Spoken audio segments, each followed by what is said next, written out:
আসসালামু আলাইকুম, welcome to my channel. কেমন আছেন আপনারা সবাই? আশা করছি যে যেখানে আছেন সবাই আল্লাহ পাকের অশেষ রহমতে ভালো আছেন। আমিও আলহামদুলিল্লাহ ভালো আছি। আজকে আমি আপনার সাথে এই সুন্দর কাঠগোলাপের ডিজাইনের টিউটোরিয়ালটি শেয়ার করব। ইনশাআল্লাহ আশা করছি আপনাদের সবার কাছে ভালো লাগবে। এই জন্য প্রথমে আমি কাপড়টাকে ভালোভাবে ফ্রেমের মধ্যে সেট করে নিয়েছি। আপনাদের কাছে যদি ফ্রেমগুলো না থাকে আপনারা চাইলে ভিতর থেকে একটা হার্ড পেপার দিয়ে নিতে পারেন। প্রথমে আমি পাতার কাজটা কমপ্লিট করব। এই জন্য প্রথমে আমি পাতার মধ্যে হোয়াইট পেস্টের একটা বেস দিয়ে নিচ্ছি, যেহেতু আমি ব্ল্যাক কালারের উপর পেইন্টিংটা করছি। প্রত্যেকটা ডার্ক কালার উপর চেষ্টা করবেন প্রথমে একটা হোয়াইট পেস্টের বেস দিয়ে নেওয়ার, দেন হচ্ছে যে কালারটা করবেন সেই কালারটা দেওয়ার, তাহলে কিন্তু কালারটা খুব সুন্দর ফুটে উঠে একটা উজ্জ্বল কালার নিয়ে আসে। আমি কিন্তু অলওয়েজ এভাবেই কাজগুলো করি। প্রত্যেকটা পাতার মধ্যে আমি হোয়াইট পেস্টের বেস দিয়ে নিচ্ছি, দেন হচ্ছে আমি পরের পাতার যে রিয়েল কালারটা আছে সেটাই করে নিব।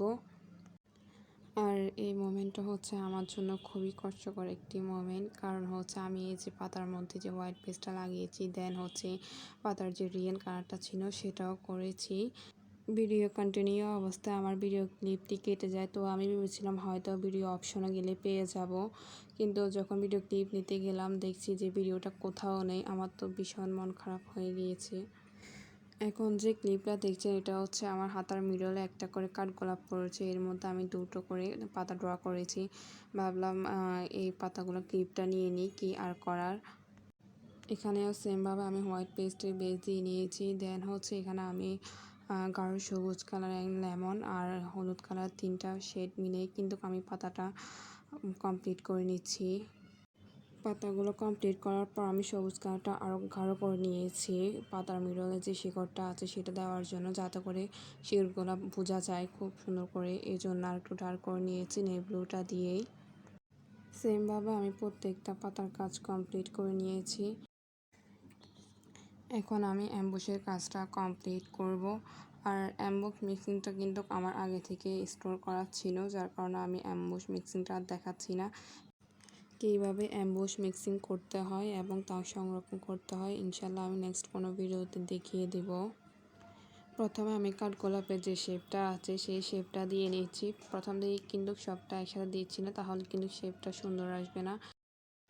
ফ্লাওয়ারের শেপটা দিয়ে দেওয়ার পর হচ্ছে আমি প্রথমে ফ্লাওয়ারের জায়গাটা অ্যাম্বুশ মিক্সিংটা দিয়ে হালকা করে ভিজিয়ে নিচ্ছি, দেন হচ্ছে পর যে প্রলেপটা আছে সেটাই আমি ঘন করে একটা বেস দিয়ে নিচ্ছি। আর এই কাজটা কিন্তু খুব কেয়ার সাথে করতে হবে, যাতে করে একটা পাতার সাথে আরেকটা পাতা লেগে না যায়। একটু ভালোভাবে ফোকাস করলেই বুঝতে পারবেন আমি কিভাবে করছি। ইনশাল্লাহ যে কেউ দেখলে করতে পারবেন, সেভাবে আসলে দেখানোর চেষ্টা করছি। আপনারা যে ফ্লাওয়ারটাই করেন না কেন প্রথমে অ্যাম্বুশ মিক্সিংটা দিয়ে ফ্লাওয়ারটা ভিজিয়ে নেবেন, দেন হচ্ছে পরের প্রলেপটা মোটা করে দিয়ে নেবেন, তাহলে দেখবেন অ্যাম্বুশ মিক্সিংটা অনেক বেশি টেকসই হয় আর কাপড় থেকে কোনোভাবে ওঠার চান্স থাকে না। যে সকল আপুরা নর্মাল হ্যান্ড পেইন্ট বলেন, অ্যাম্বুশ হ্যান্ড পেইন্ট বলেন, যেটাই শিখতে চান না কেন তারা কিন্তু চাইলে আমার ভিডিওগুলো ফলো করতে পারেন। ইনশাল্লাহ আমি চেষ্টা করব আমি যতটুকু পারি এবং জানি সে অনুযায়ী আপনাদেরকে জানানোর এবং শেখানোর।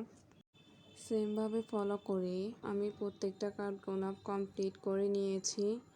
এখন আমি কাঠগোলাপের মাঝে যে ইয়েলো শেডটা আছে সেটা দিয়ে নিচ্ছি।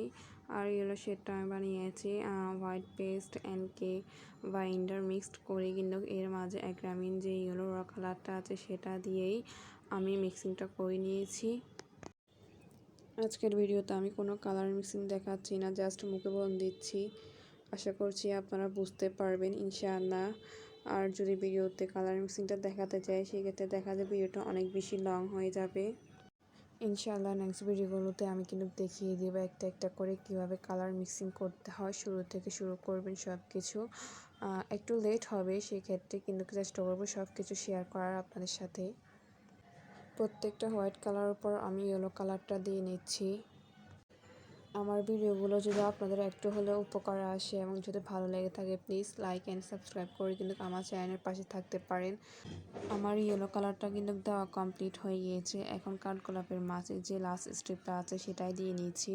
আর এখানে আমি এটা গাঢ় ইট কালার মেক করে নিয়েছি।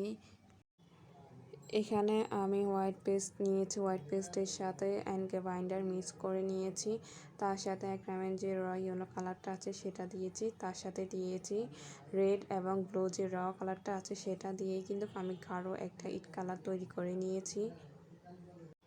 আর এদিকে আমার বাগিনা কিন্তু আমাকে খুবই প্রফেশনালভাবে ডিস্টার্ব করছে। সে বলছে খালামণি আমাকে দাও তুলিটা, আমি তোমাকে পেইন্ট করে দিচ্ছি। আমি বলছি লাগবে না তোমার হেল্প, আমি পারবো। সেও একটা তুলি নিয়ে আঁকাআঁকি শুরু করে দিয়েছে তার হাতে, আর বলছে দেখো খালামণি আমি অনেক সুন্দর করে পেইন্ট করছি। আমিও তাকে মাশাআল্লাহ বলছি যে অনেক সুন্দর হচ্ছে, কারণ এই মুহূর্তে তাকে সাপোর্ট করাটা অনেক বেশি ইম্পর্টেন্ট আমার জন্য, কারণ আমার কাজ আদায় করতে হবে আগে আমাকে। নেক ডিজাইনের পাশে যে সাদা ফ্যাকাশে কালার দেখতে পাচ্ছেন এই অঘটনটাও কিন্তু সে করেছে। আমি যখন অ্যাম্বুশটা কমপ্লিট করে একটু রেখে পাশের রুমে গিয়েছে, এর মাঝেই কিন্তু সে এসে পুরো জামা করে ফেলছে। তাই এই মুহূর্তে ওকে এখন আমি আর কিছু বলছি না। এই তো আপনার সাথে কথা বলতে বলতে কিন্তু আমি পেন্টিংয়ের লাস্ট স্টেপে চলে এসেছি, আর ডালপালাগুলো করলে কিন্তু আমার পেন্টিংয়ের কাজটা কিন্তু কমপ্লিট হয়ে যাবে।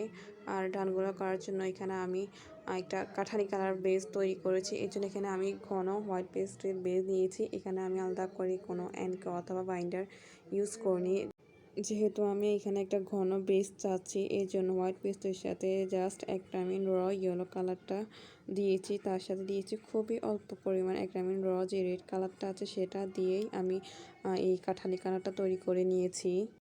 আমার পেন্টিংয়ের কাজ কিন্তু পুরোপুরি শেষ। এখন আমি এখানে বর্ডার লাইন ডিজাইনের নিচে 2 ইঞ্চির মতো করে ফাঁকা রেখেছি, আর সেই 2 ইঞ্চিটাই ফোল্ড করে নিয়েছি, তারপরে সিকোয়েন্সের লেসটা দিয়ে ভালোভাবে সেট করে নিচ্ছি। লেসটা সেট করার পর মাশাআল্লাহ ড্রেসের সৌন্দর্য আর অনেক বেশি বেড়ে গিয়েছে। সেমভাবে আমি হাতার মধ্যে এই লেসটা সেট করে নিয়েছি। অ্যাম্বুশ পেন্টিংয়ের রিয়েল সৌন্দর্য কিন্তু আয়রন করার পরে ফুটে ওঠে, কারণ প্রত্যেকটা ফ্লাওয়ার খুব সুন্দর করে ফুলে ওঠে। তো লেসটা সেট করা হলেই আমি পুরো ড্রেসটা মিডিয়াম হিটে আয়রন করে নিব। এই যে এখন দেখতে পাচ্ছেন এটা হচ্ছে ড্রেসের ফাইনাল লুক। ড্রেসের ব্যাক সাইড থেকে আয়রন মেশিনের মিডিয়াম হিটে কিন্তু আমি ড্রেসটা আয়রন করে নিয়েছি। এরপরে প্রত্যেকটা ফ্লাওয়ার অনেক সুন্দর করে ফুলে ওঠে, আর এটাই হচ্ছে অ্যাম্বুশ পেন্টিংয়ের বিশেষত্ব। আমার ভিডিওগুলো যদি আপনাদের কাছে ভালো লেগে থাকে প্লিজ লাইক অ্যান্ড সাবস্ক্রাইব করে আমার চ্যানেলের পাশে থাকতে পারেন। দেখা হবে নেক্সট কোনো নতুন ভিডিওতে। সে পর্যন্ত সবাই ভালো থাকুন, সুস্থ থাকুন। আল্লাহ হাফেজ। আসসালামু আলাইকুম।